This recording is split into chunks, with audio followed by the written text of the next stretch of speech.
welcome back to my channel. Today I'm going to show you how to make a balloon not pop when in contact with fire. Hope you enjoy.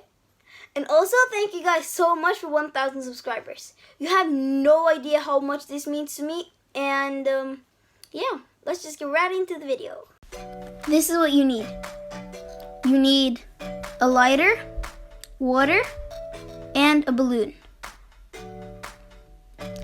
So what you do is you put water into the balloon like I'm doing right here and fill it up till it's like this,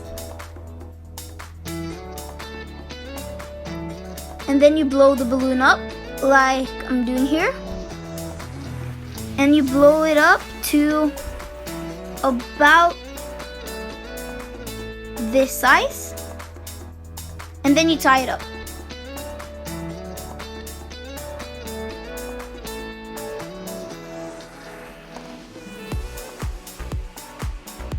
And then it should look like that, and there should be water at the bottom.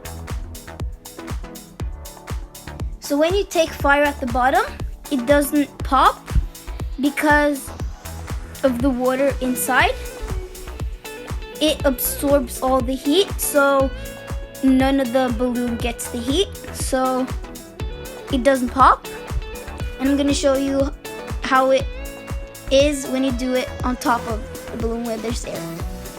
It just pops. Thanks for watching, hope you enjoyed, and you should do this with a parent because it's a little bit dangerous to deal with fire on your own. And yeah, once again, thanks for 1,000 subscribers, and thanks for watching. See ya.